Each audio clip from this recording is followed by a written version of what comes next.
God will always love the sinner, but then condemns the sin. You can never compromise sin, my dear friends.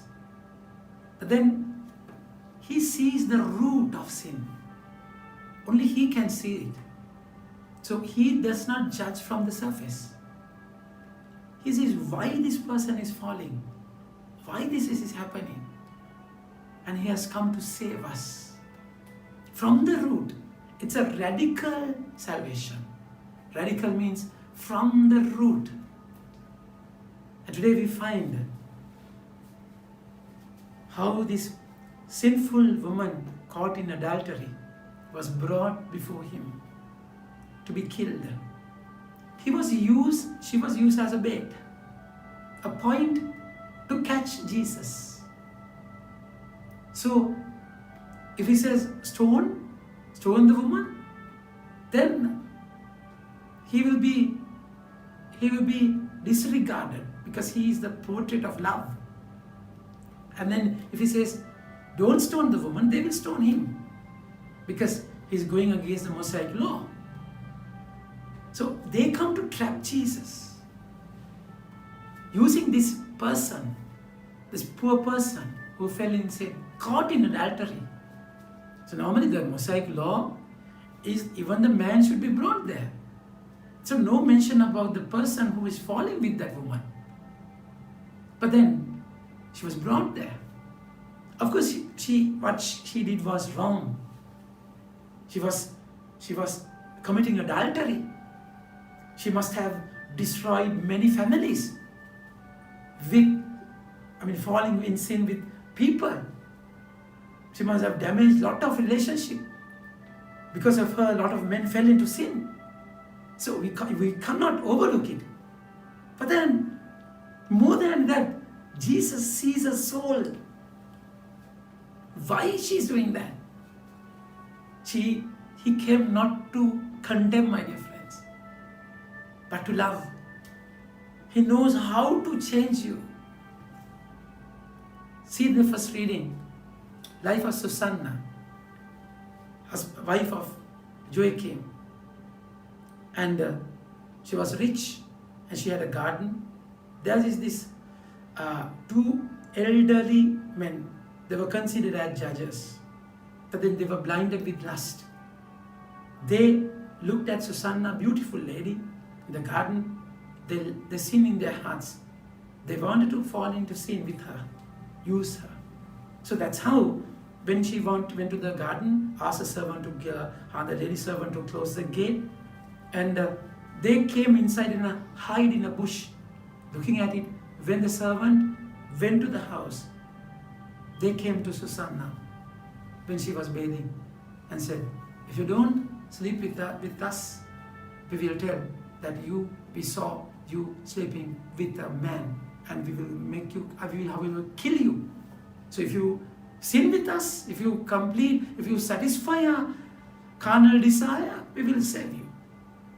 Then Susanna is a righteous lady, and she had a background of what is the fear of God, and she shouted, anyway my soul is destroyed, my life is destroyed. So she opted God, not sin. She opted, even though they are going to kill me, I'm not going to fall into sin. That's how.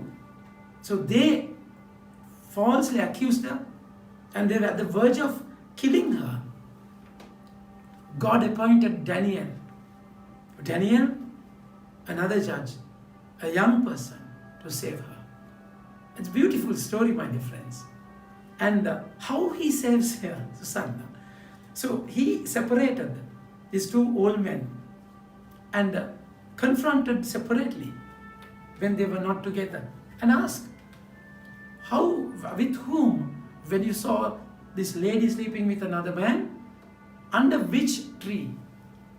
Then he said, okay, particular tree, name of a tree.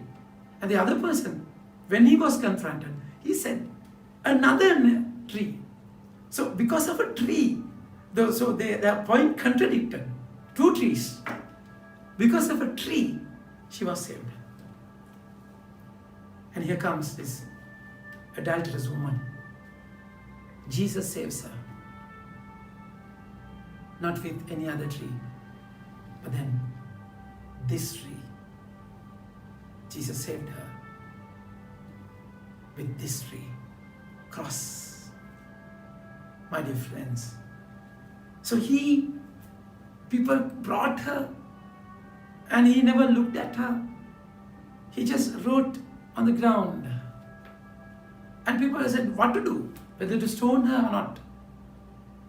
He was very calm, my dear friends. Imagine, think about the background. So the word starts, as for Jesus, he went to Mount Olives.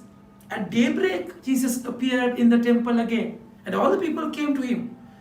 And in the dawn, sat down and began preaching. So what happened in the night? He went to the Mount Olives. At daybreak he appeared. So in the night he was praying. When this lady was sinning. So see the connection. So in another place, when Jesus was praying in the mountain, he saw the boat with the disciples. In the storm, the way he saw from the mountain, not with the binoculars. In prayer, in spirit, he saw how they struggled and walked over the waters. So we can presume and assume that he saw her sinning. When he was praying, she was sinning. And that was on mountain, Mount Olives. So that's the place of Gethsemane, Mount Olives. He used to go there. That's why Judas knew that he's there, because he used to go to that mountain to pray, to meet God, meet the Father. So that's how he saved her. He saw her. He loved her. He saw not the skin, with his only skin deep. He saw the soul, the heart, why she is falling. He saw how she is betrayed and how she was used, how she never experienced the family love, and how she was used by people. Jesus saw that. And he was writing and said, he says, let anyone among you who has no sin be the first to throw a stone at her. And bent down and writing on the ground. He was waiting.